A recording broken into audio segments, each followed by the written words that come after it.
Hey guys, welcome back, it's Ripe again. In today's video, my entitled neighbor Karen called the police on me when I saved her kid from drowning after she neglected her kid as usual because she was blackout drunk at noon. She claims I assaulted her daughter and I could not be more upset at these false allegations. Here is what happened. Let's dive right into the story. The story starts like this. I have a pretty good relationship with my neighbor. He is a stay-at-home dad and so am I. He runs a custom surfboard shop out of his garage and I am a freelance programmer. He has 3 kids, none of which are above the age of 6, and I have 4 kids not older than 7. We do a lot of stuff together, like taking the kids out to the park and stuff while our wives are working. My wife works in a beauty spa and will spend some evenings at the spa. I never really knew what my neighbor's wife did. I'm pretty sure she's in some kind of business or PR work, as she always seems to be out on luncheons or business dinners. I have met his wife a couple of times and she seemed a little out of sorts, like her mind was always up in the clouds or something. On one particular hot summer Sunday, we decided to take the 2 families out to the lake.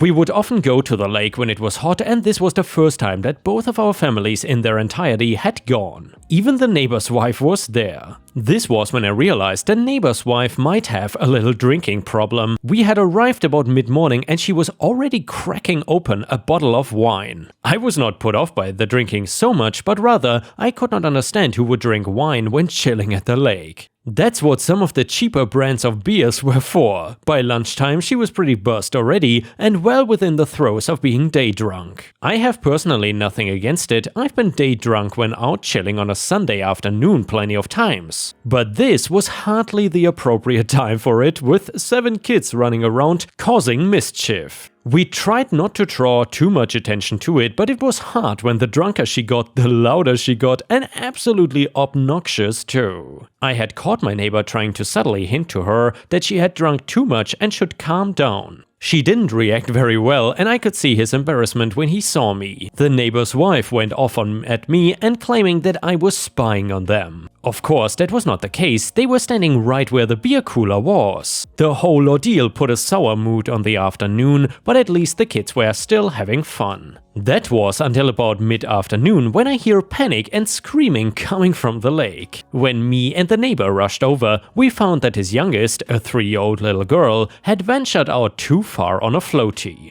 With her elder siblings fooling around, they had accidentally tipped her into the lake. I was the first one to reach her, being the closest at the time, and I hauled her back to shore and started helping her cough up all the lake water she had inhaled. I did this by leaning her over my leg and patting her back. She was fine once she had thrown up half the lake. She was all red-faced, puffy-cheeked and snot all over the place, crying for mommy and daddy. That was when the neighbor's wife finally took notice and started pitching a fit. Screaming and yelling. I thought she was just hysterical from seeing her daughter nearly drown, but no, she was screaming and yelling at me. She was declaring that I had hurt her daughter and that someone should call the police. It pretty much drew the attention of the entire lake and her husband was trying to calm her down, telling her that I had helped save her daughter from drowning. I guess she was too inebriated to understand because she went on to get her cell phone to call the police on me, all the while shouting at me until I was red in the face. By the time the cops had arrived, the neighbor's wife had drawn quite the gathering, every single one of them trying to tell the silly woman that I had helped save her daughter from drowning. There were even a couple of them showing videos they had taken with their cell phones. I don't know how much proof she wanted, but it would seem nothing short of God himself coming down from heaven to tell her would suffice. The cops pretty much took statements from everyone, which took up the rest of the day as there were quite a few witnesses. I still had to go down to the station to give a statement, but luckily my wife can drive, so the kids were not put out too much. After spending the next hour at the station, I finally got to go home. The police were very nice and polite and kept apologizing, telling me that this was all part of the protocol when someone makes accusations. They had enough evidence to know that I was not harming the young girl and that I should be commended for saving her life. The neighbor's wife still did not see it that way and was waiting to ambush me when I got home. She told me that she was gonna make sure I go away for a long time and that perverts like me should be strung up by my testicles. I tried not to rise to the bait, but it was so hard in the face of someone so obnoxious and, well, Karen-like. I told her that next time I would just let her kid drown unless she wanted me to go swimming in after her. I'm not proud of what I said, but I was tired. My neighbor did his best to apologize for his wife's behavior. He even said that he was having doubts about the relationship. He was trying to get her to go to AA and to see reason, but she was being very difficult. About a month or so later, social services called around my neighbors. Apparently, that is standard practice when a child's life is put at risk, and I guess they didn't like the statements people had written about the situation. I know because, like I said, my neighbor still talks to me, unlike his wife, who was now just flat out blanking me. So much so that she nearly ran me over when she was backing out of her driveway. I was surprised when my neighbor asked me to provide a witness statement to be a character witness for him. Of course, I obliged wholeheartedly and told social services the truth as I saw it. I knew him to be a great dad who was caring and loving and doted constantly on his children. I thought this would be a great opportunity to sabotage the neighbor's wife, but then that would not make me any better than her. So again, I told the truth, which in of itself was pretty damning. I think that social must have given them an ultimatum, one to which my neighbor's wife probably did not like or take seriously.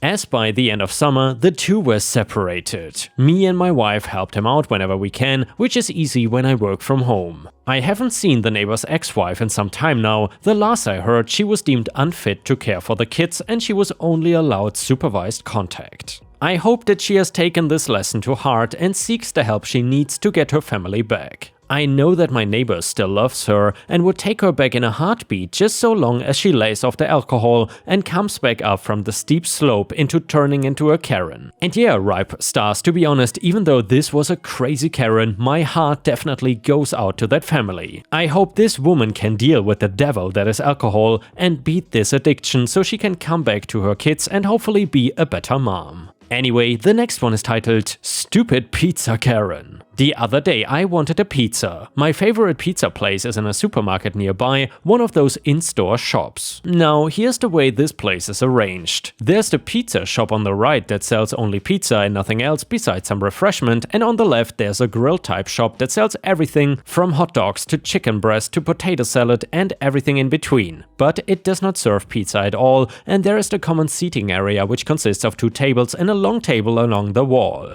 Between the two where you can sit down and eat if you don't want the food to go. I grab my pizza and I see no free seat nearby when I spot someone leaving the first chair by the grill place on the long table, so I sit there and start digging into my pizza. I barely eat a slice when Karen comes to the grill. Cashier, how can I help you? Karen, I want a pepperoni pizza with. I'm sorry ma'am, we don't serve pizza here. If you want one, Karen interrupts. What do you mean you don't have pizza? This person here, points at me, is eating one.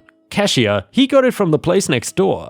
Okay, so go and make me one too. I cannot, I don't work there, the cashier said. You will have to go to… What do you mean you don't work there? This is a restaurant. You work here? Give me a pizza. Ma'am, I'm trying to tell you, we are 2 separate establishments. We don't have pizza. They do. Karen, then why is he eating pizza here? Again pointing at me. Hey, why do you sit here? Me, there were no other free seats. Karen, it doesn't matter. If you ordered from the other side, you have to sit there. Me, it's a common area. You can sit wherever you want, no matter where you ordered. So Karen thought that 2 shops was just 1 restaurant, but for some reason there were 2 separate seating areas. Karen logic. Hearing the commotion, a security guard comes over. Security guard, what's going on here, ma'am? Why are you yelling? This worker refuses to serve me and continues to say he doesn't work here. Security guard, it's true. Okay, ma'am, I will serve you. What do you want again? Karen, I already told you, I want a pepperoni pizza with extra cheese. Cashier looking at the guard and gesturing towards Karen. Security, ma'am, the pizza place is right over there. Karen, I know. He needs to go over there and serve me. To make this short, the story pretty much repeats itself. In the end, Karen leaves huffing and puffing and swearing that she will never come back. The cashier actually apologizes to me about the inconvenience and I said he didn't have to. Pizza and a show. This just made my day. And the next one is titled Puppies and Neighbors. A stray dog in our neighborhood had puppies about 2 months ago. She is usually fed and cared for by the residents, and when the puppies were born, my next door neighbor decided decided to keep them in her front yard. Several of us in the area took turns providing food for the puppers while we looked for good homes for them. Now it is understandable for children to want to see and play with the puppies. Most of the kids in our neighborhood are well behaved and only admire the puppy from a distance. All except the spawn of the couple that lives across the street from me. Their kids are the definition of hellspawn.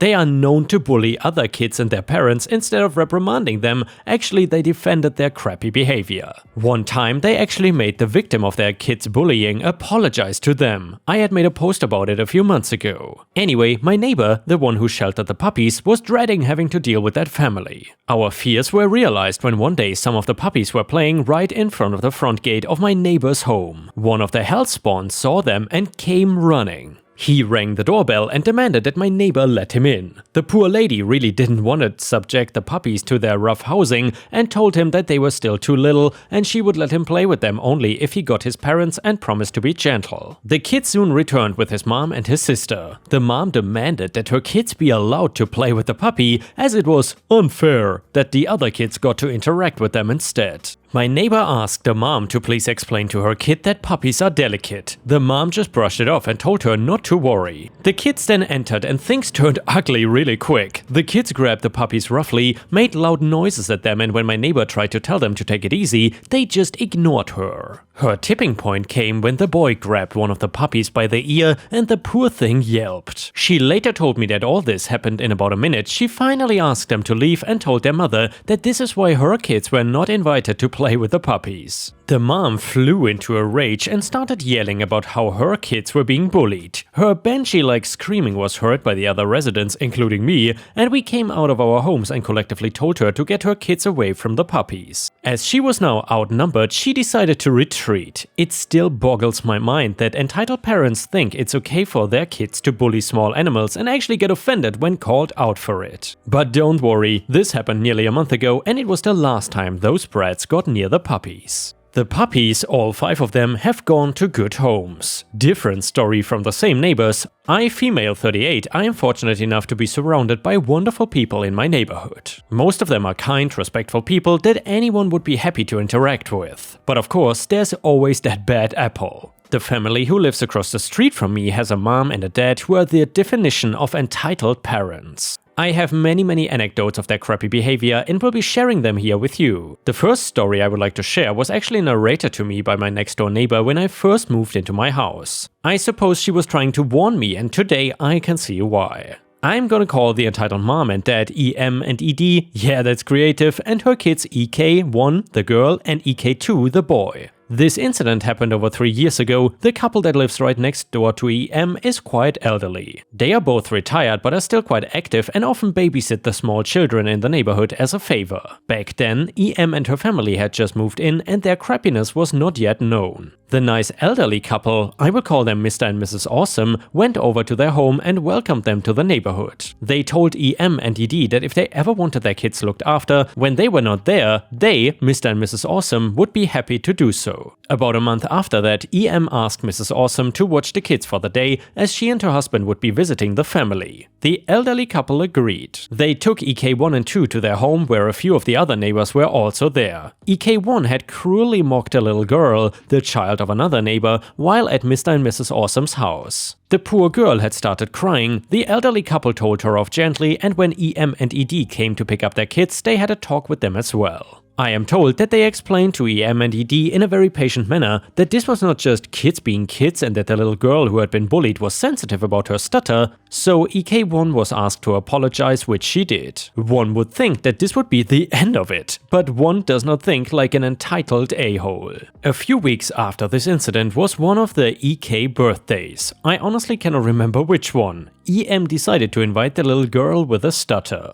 The girl's parents must have thought this was a goodwill gesture. The child went to the birthday party none of the wiser of what awaited her. When the little girl's parents came to pick her up, the child was in tears. Her eyes were swollen. You see, the EM had ambushed the girl. She got the child to stand in the middle of the room and told the other kids that she was a liar who had gotten EK1 in trouble. EM then asked the little girl to apologize to EK1 right there in front of the people. The little girl tried to tell her side of the story, but then her stutter wouldn't let her speak clearly. The other kids at the party laughed at her and she was humiliated. This was EM's idea of revenge on a child who had been bullied by her kid. When the girl's parents confronted EM got defensive and told them their daughter was a drama queen and trying to get attention. Some more words were exchanged and it was the last time the child went to EM's home. Mr. and Mrs. Awesome were aghast when they heard about this and gave EM an earful. They also stopped babysitting EK1 and EK2. This is only one example of this entitled couple's monstrous behavior. There's so much more. And well guys, as you can see, sometimes if the parents are awful, the kids turn out awful too. It's not even the fault really of the kids, it is just where I come from what we call socialization.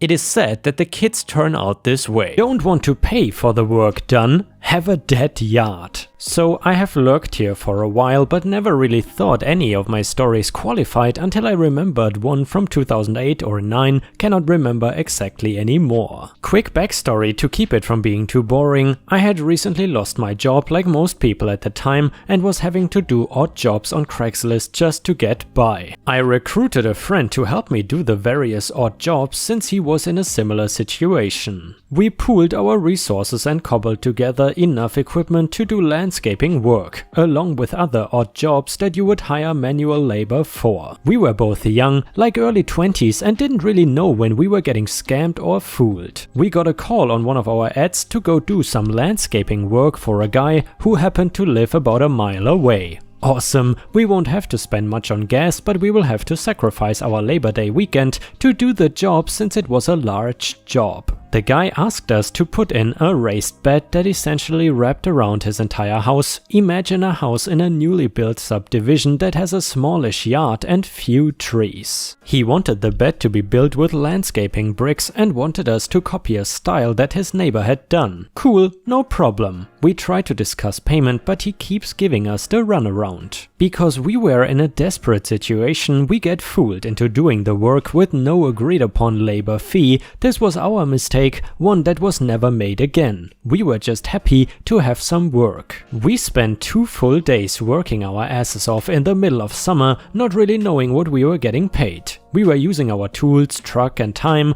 grinding away, but we kept wondering why this guy was acting so shady. Finally, on day 3, near the end of the day, I am fed up with the runaround and knock on the door and confront the guy about payment. He starts getting all aggressive and starts threatening us with non-payment, which immediately escalates the situation. I grab my friend and bring him into the argument. After about 30 minutes of arguing, the guy decides he will pay us $70 for the work. Yeah, 70 damn bucks to split between us after 3 days of labor. Cool, F us, right? We loaded up our truck with the tools and then waited for the guy to come out with our cash. This a-hole comes out with a huge wad of cash, but proceeds to still only hand over 70 bucks. What a POS. We collect our money and grab our last item, a tarp.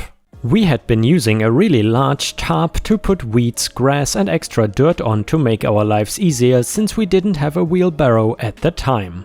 The accumulated mount on this thing had to have been 4 feet high. We drag it into the middle of his front yard and dump the tarp. This is the first FU. He was begging us not to do it, but he could eat a dick at this point. We load up and peel out because, you know, angry youngsters. And now for the pro revenge part. My friend's mom was a real landscaper. She heard our story and offered up some excellent revenge advice. Take the backpack sprayers we had, fill them with a warm saltwater mix and then ride over and spray his yard. We planned to do this about 2 months later, and when the time came, we executed the plan at late night around 2 AM. We parked down at the pool parking lot, walked down to his house and absolutely bombed this dude's yard. We came back about a month later and everything was dead or dying. Flowers, grass, small trees, all of it. F with the guys that are doing your yard work, F your yard. And with this we have reached the end of the video. However, I want to ask you for a favor. If you have watched until here, please check out my new channel called The Readers, where I and other voice actors post daily stories that you will very much enjoy. Thank you so much for watching and I will see you again tomorrow.